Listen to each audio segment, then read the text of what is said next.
Madame, Monsieur, voici l'essentiel de l'actualité, à commencer par la présidence de la République de Côte d'Ivoire. Le vice-président ivoirien, Timoko Mélie Koné, a échangé hier avec l'ambassadeur d'Allemagne en Côte d'Ivoire, Ingo Herbert. Parmi les sujets abordés, entre autres, l'appui de l'Allemagne à la Côte d'Ivoire dans le domaine des énergies renouvelables, la création d'emplois et la technologie. On voit cela avec Mama Traoré. C'est une visite de courtoisie, selon l'ambassadeur de la République fédérale d'Allemagne en Côte d'Ivoire. Ingo Herbert en a profité pour évoquer avec le vice-président Timoko Mélie Koné la longue relation d'amitié et de coopération qu'entretient son pays avec la Côte d'Ivoire. 1 heure d'échange durant, les deux personnalités ont passé en revue les différents axes de cette coopération. On a parlé de notre engagement pour l'énergie renouvelable. On a parler de notre engagement pour le nord du pays, pour appuyer le gouvernement de la Côte d'Ivoire, de créer d'emplois pour les jeunes, pour les femmes. Au nord, là, on a plusieurs programmes et c'était dans le cadre d'empêcher, comme on dit, un spillover de la menace de terrorisme des pays voisins.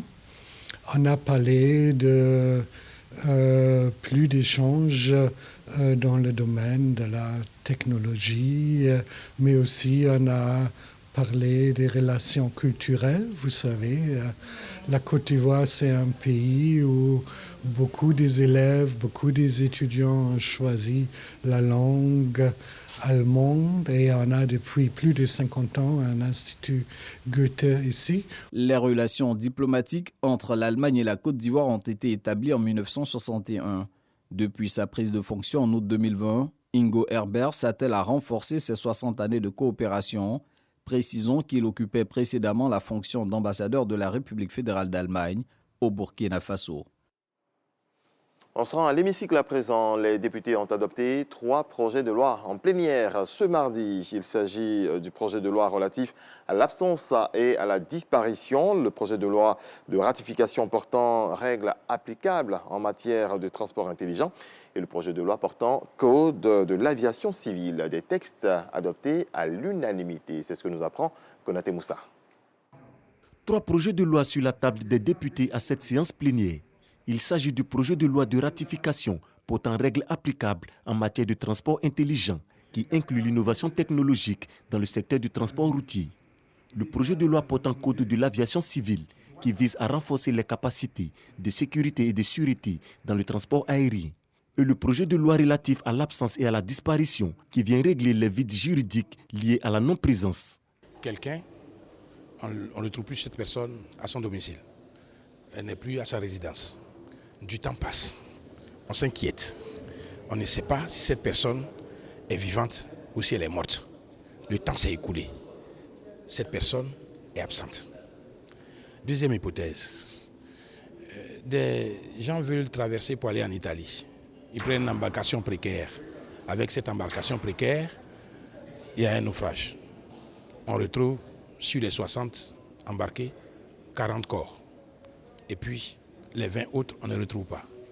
En droit, il n'y a mort que lorsqu'il y a un cadavre. S'il n'y a pas de cadavre, il n'y a pas de mort.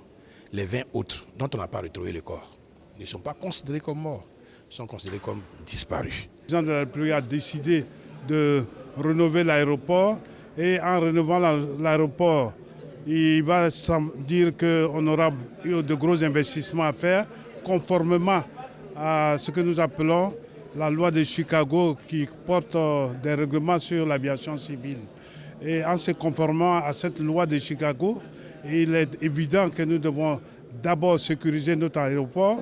La plénière a aussi adopté le calendrier des travaux parlementaires allant du 31 octobre au 29 décembre 2022.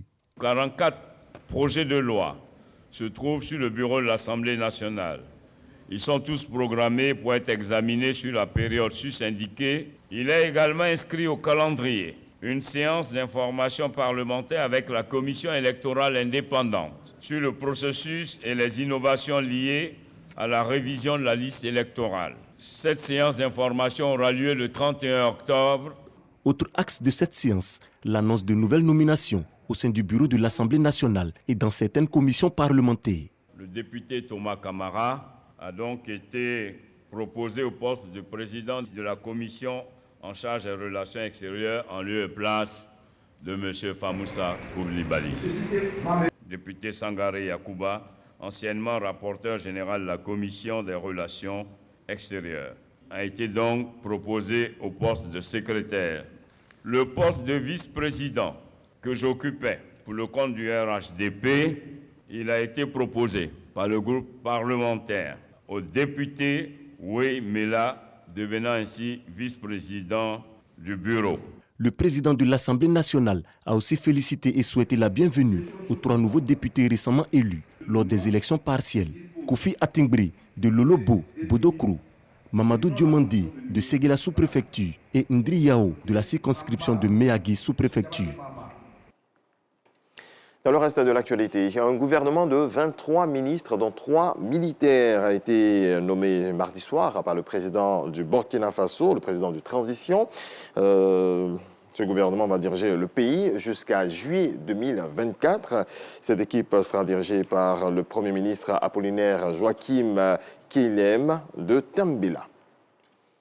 Le ministre malien des Affaires étrangères, Abdoulaye Diop, a affirmé mardi que son pays était prêt à traiter avec tous les partenaires, y compris la France, à condition que ceux-ci respectent sa souveraineté et ses choix stratégiques. Le Mali, qui accuse Paris d'avoir aidé les groupes terroristes, réclame toujours une session spéciale de l'ONU sur le sujet. Le ministre malien se prononçait lors du Forum international de Dakar, conférence sur la sécurité et la paix en Afrique. Merci à vous tous de votre attention. On se retrouve à 7h.